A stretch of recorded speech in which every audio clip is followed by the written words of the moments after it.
Golden Spiral Media presents The Blacklist Exposed.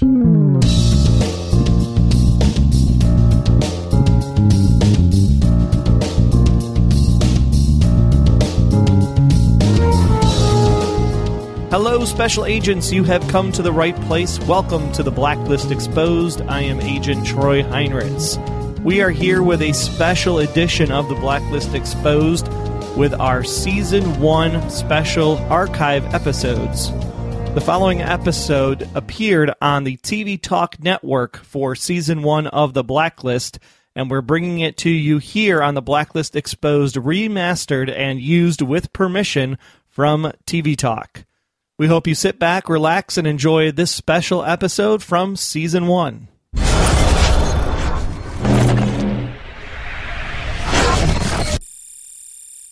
You're tuned in to TV Talk, The Blacklist.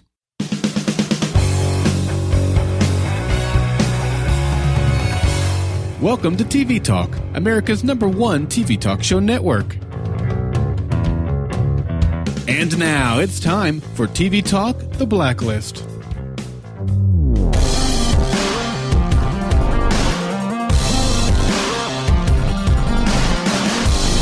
Rule number 1 of prisoner transport: handcuff yourself to more than just one wrist.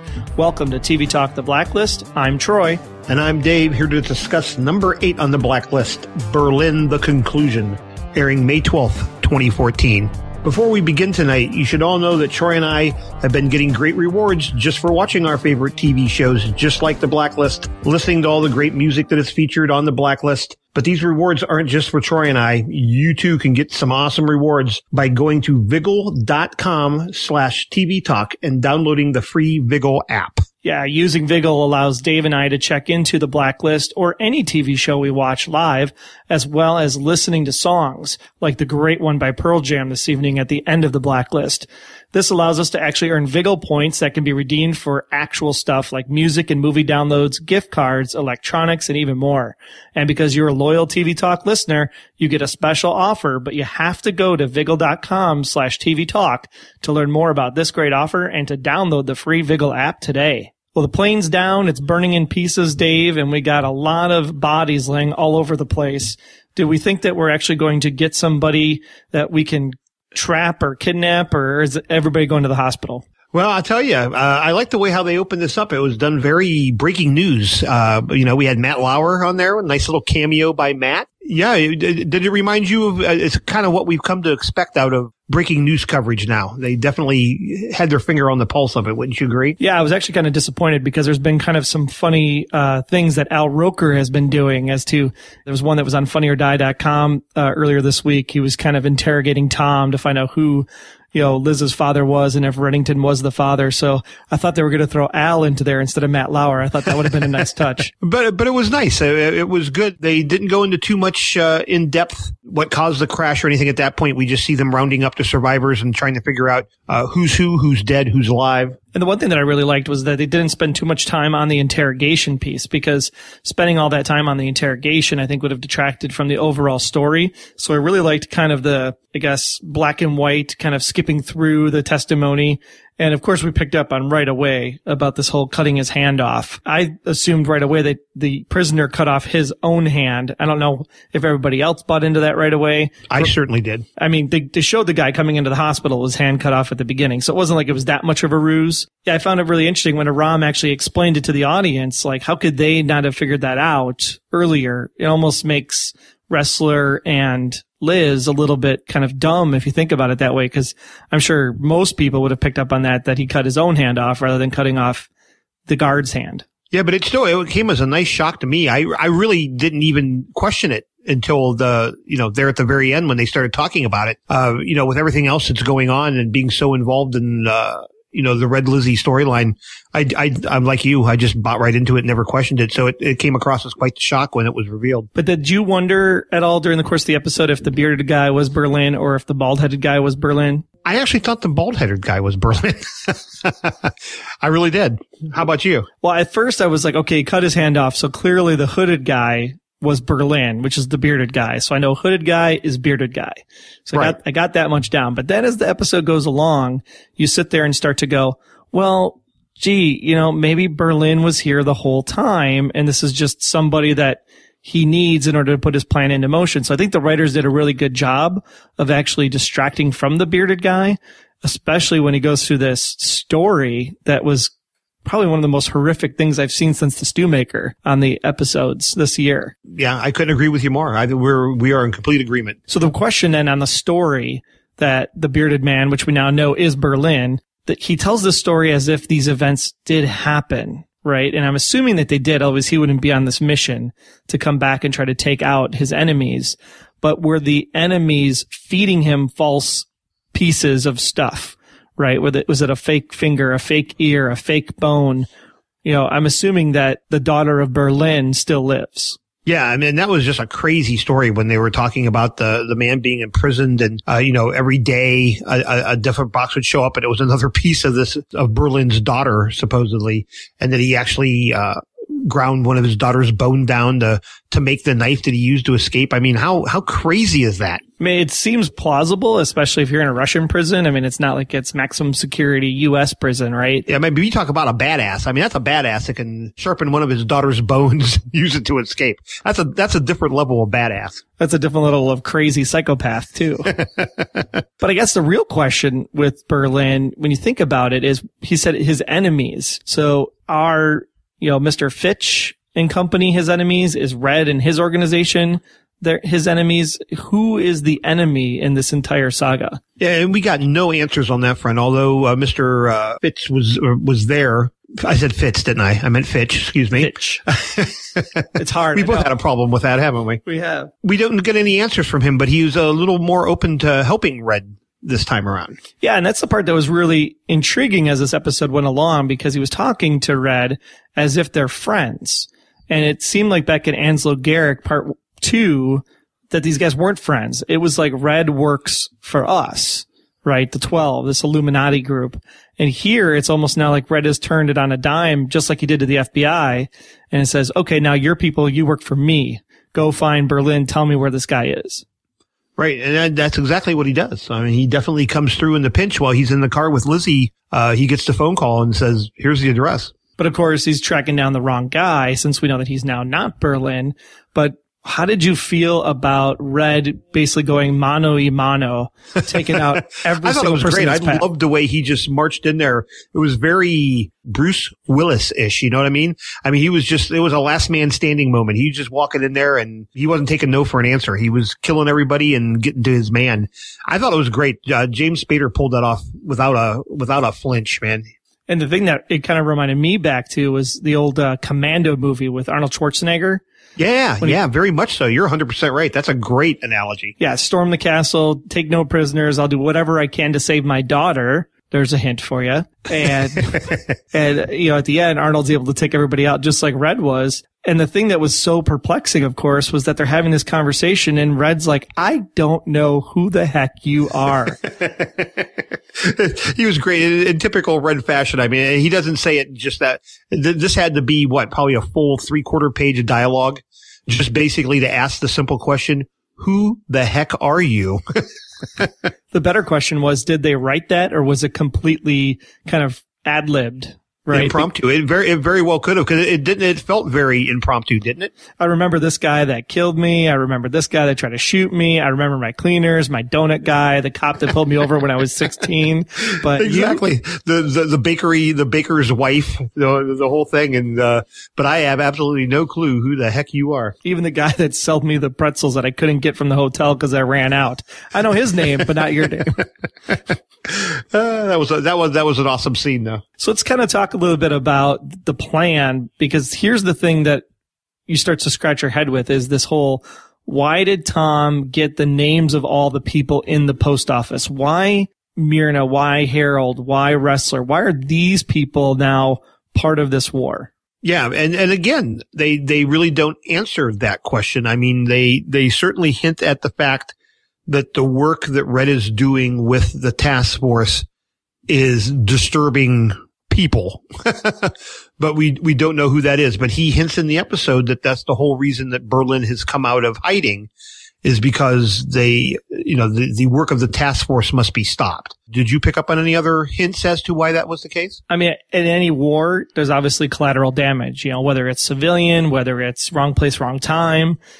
So I guess for me, the post office crew is just wrong place, wrong time. Exactly. They go out of their way to make a big scene in this about Lizzie taking the blame for all this death that's occurring. The task force is getting taken out one by one. We have a task force member dead. I don't know if we want to reveal who that is quite at this point, but another one who is severely injured. And they're starting to kind of fall like flies, and she very much feels very responsible for it. Well, and that's kind of the thing that fake Berlin, the bald-headed guy, he's telling Red, it's like the reason why I found you was because I used your weakness, which of course directly relates to Liz.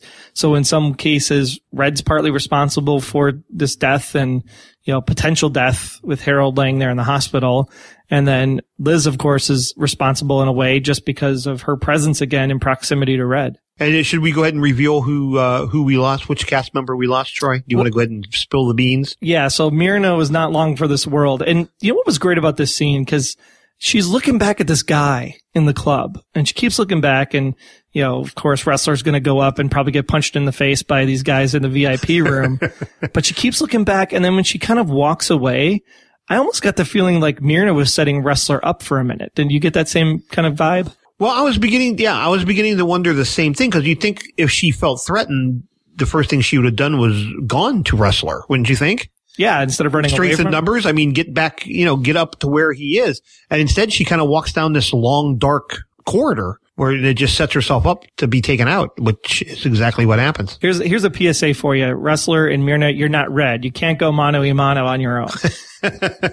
No, she found that out the hard way. And again, a very surprisingly graphic throat slashing for network television. They're just getting more and more okay with showing what, to me, and in my opinion, is cable TV style violence. Well, and at least this time it was a smaller knife, so it was a smaller wound, so she bled out more slowly, and I think that was intentional because the shock value of both to the audience and, of course, the shock value of the person dying really is like, oh my gosh, I got bested. This is not good. Versus like a giant knife where it's just like complete, blood loss comes right out. Right. Just instantaneous. Yeah. So, cause Liz was able to get there to her side before she bled out. So, but still a pretty powerful scene. I know she wasn't too much of a fan favorite for a lot of people, but, you still hate to see a cast member buy the farm. Yeah, I mean, cause she really wasn't part of the team, right? I mean, she was CIA. She was kind of added in after the fact, to the task force itself.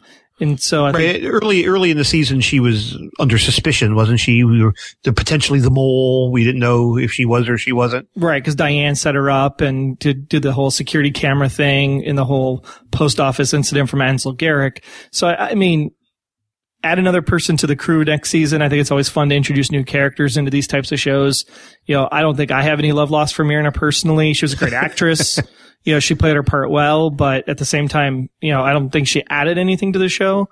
So I think it's great that they kind of let her move along. I thought they'd actually taken Harold out, quite frankly, in his scene where he is strangled, severely strangled in the car. We hear the horn beeping and all that stuff, and I thought he was actually dead. I was kind of surprised when they came back and said they don't know if he's going to make it through the night, because I thought he was already a goner. Did you notice that tonight? Because I thought there were some scenes that were just edited a little off. Like that exact scene with Harold, because he's in the car, he's strangling him. Harold's got the finger up there to kind of block the strangling, and he's trying to shoot him, but he's only shooting the glass. So does he survive long enough for someone to show up and save him? Because all of a sudden now they have the guy that was in the car in custody. Yeah, and again, no explanations given. I was left at the end of that scene thinking that Harold was victim number 2 for this episode. Of course, because fake Berlin even crossed his name off of the list. Yeah, exactly. Fake Berlin. FB. That's FB to you and me, Troy. Exactly. And what a great way to have that list, too, of the post office names, because we've been talking about the blacklist and crossing names off the blacklist and capturing the bad guys. So what a fitting way to have the reverse kind of happen as we cross the names off of the post office list. What we've all been waiting for, what all us fans have been waiting for, we get the reunion of Tom and Liz. I know. Together again. I don't know if he was using like Uber or Lyft or one of those other car services, and Liz just happened to be sitting there when he gets in. He's like, take me to the airport, honey. By the way, there's a gun on you. Yeah. Because and I don't know if I looked away from the screen for a moment or what, but I missed how was she just sitting like at a red light or something? I don't think she was I think she was waiting for Red or waiting for Wrestler. She was just kind of sitting in the car, and then he just and the door just opens up and he gets in and he's like, "Hey, baby, what's up?" But you knew that was not going to end well. No, and I thought that was really great too, to have Tom and Liz come up to the room with Red and, fake Berlin. And then he, of course, talks about this incident, the 2010 Beirut Campolongo incident. And because of that, Red's able to ascertain that this isn't Berlin, and of course puts a bullet in his head. Turns out being where fake Berlin kind of shows his cards, because as we find out a few moments later, there's no way that the real Berlin would have used that, because the real Berlin's been plaguing Red for quite a bit longer than 2010. So now we have Red, now we have Tom, now we have Liz, kind of a Mexican standoff situation a little bit, right? And here it's like, okay, is he going to shoot Tom? What's going to happen? And then, of course, for somehow, some way, Liz is able to wrestle the gun around. And I did not see this coming at all, that Liz was going to shoot Tom. And of course, they do the standard, gun goes off and they're all like, both back up, and they're like, okay, who got shot? Who's holding the gun? Who got shot? You don't know who's got the gun. They both kind of jump, and it's like, okay, who shot who? And I was surprised that Tom actually winged Red there. That kind of surprised me too. Yeah, a little bit. I mean, I think it was unexpected, because I didn't think he was going to assume Tom was going to turn the gun on him specifically. But the one thing that I really did like is the fact that for the first time in one of these, like, wrestle the gun, shoot the other person scenes, I think this one was actually the most well done because of the shock on Liz's face, because I don't think she was even thinking, oh my gosh, I can't believe I just shot my husband. And she still kind of had that moment of horror. And then all of a sudden it like clicked back on again, and she was like, okay, quick, plow, plow, plow, and just puts him in the gun. she unloads the clip at him. So clearly, divorce. He's alive long enough to try to whisper one last thing.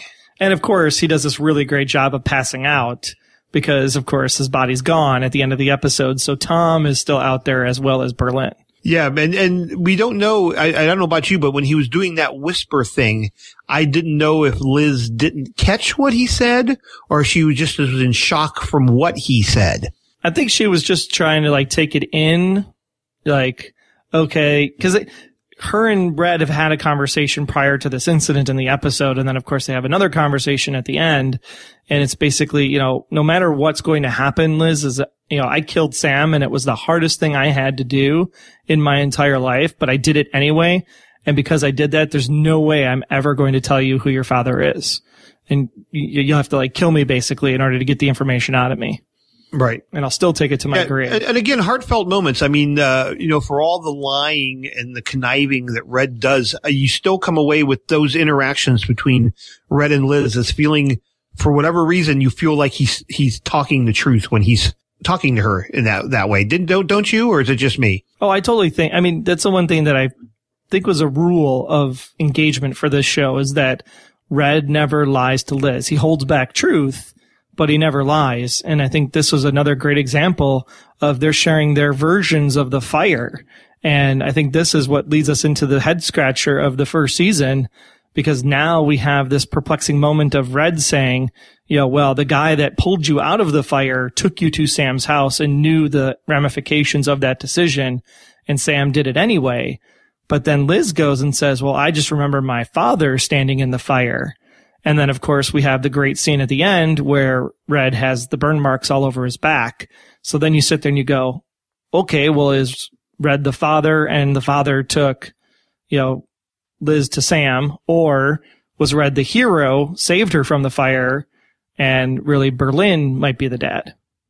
Right. And we get absolutely no answers. It's just more questions. Well, if they gave you the answers, we do know now beyond the shadow of a doubt that Red was involved in the fire. That has been confirmed. If he's the dad, if he was just somebody walking by, if he set the fire and without knowing there was a little girl in there and then felt bad and rescued the little girl, we don't know the story, but we know he was there. And I guess the real question comes back to that house.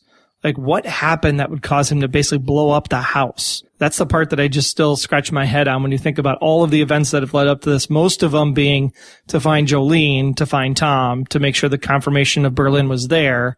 But now the question is some of those other things in the story just still don't fit in quite right. And I don't know if that's what we're going to see come season 2 when we come out in the fall.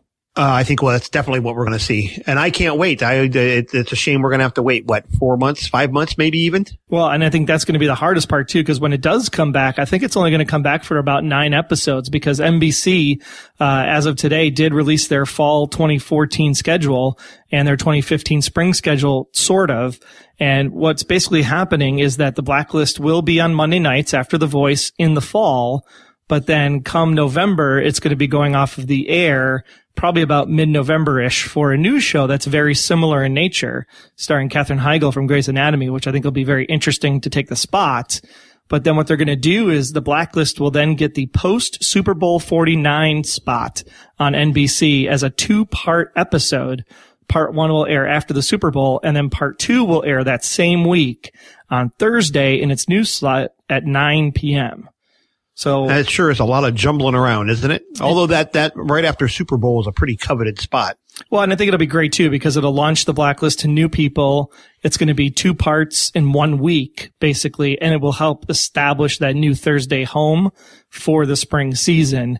And I think that'll be great, because the spring season will get the more 11 episode run, where the fall will just have a short 9 episode run, because it'll be, late September, 4 weeks of October, 2 weeks in November. So I think they can only get 9 in the front end. I think they discovered too that just a lot of people don't watch a lot of TV during the holidays. Everyone's watching that Christmas programming. And I think network TV just loses a lot of its viewership. Well, I guess we want to know from you guys if you're excited for the Thursday move. Does that conflict with anything you currently watch? Are you still going to be in love with The Blacklist either way? You can use the talkback button in the center of the app to let us know how you feel about the new schedule for season 2. But more importantly, we want to hear from all of you on, of course, the same question we started out the year with, who is Liz's father? So you can use the hashtags if you would like on Twitter. Are you Team Red, Team Berlin, or Team Other as Liz's true father? That is our talkback question, our final one of the season. You can get thoughts on all of that, plus more, right inside the TV Talk app. You do need a TV Talk app in order to leave a talkback clip, so make sure you go over to tvtalkapp.com for iOS and Android to get the full TV Talk experience. And as always, while you're out there surfing around, make sure you head on over to vigil.com/TV Talk for that special offer. And even if you listen to the show via the TV Talk app or something else, we want our community to grow. So leave us a 5-star written review on iTunes. It helps more people discover our community and lets everyone know how much you love TV Talk and TV Talk The Blacklist. The show's not done yet. The talkback clips are coming up next. Go deeper into the mystery as we prepare for season 2 with other Blacklist fans just like you. We will hopefully be back again next year to talk more about Berlin and the upcoming fun that we have here on the Blacklist. Until then, you can follow me on Twitter. I'm at Troy Heinrichs, and thanks again for listening. And I'm Dave, and remember to follow me on Twitter at SaviniFan. And thanks for journeying with us this year. From all of us here at TV Talk, have a great summer, and don't end up on the Blacklist. And now it's time for this week's Talkback Clips.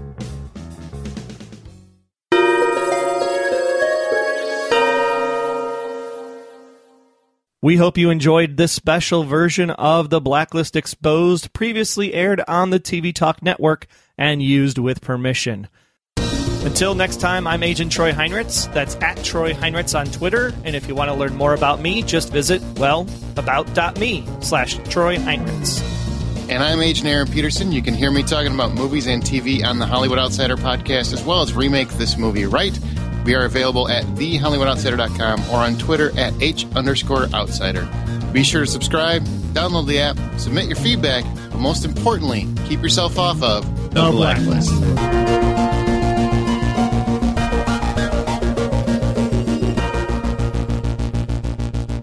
The Blacklist Exposed is a Golden Spiral Media production. Find more of our great podcasts at goldenspiralmedia.com/podcasts.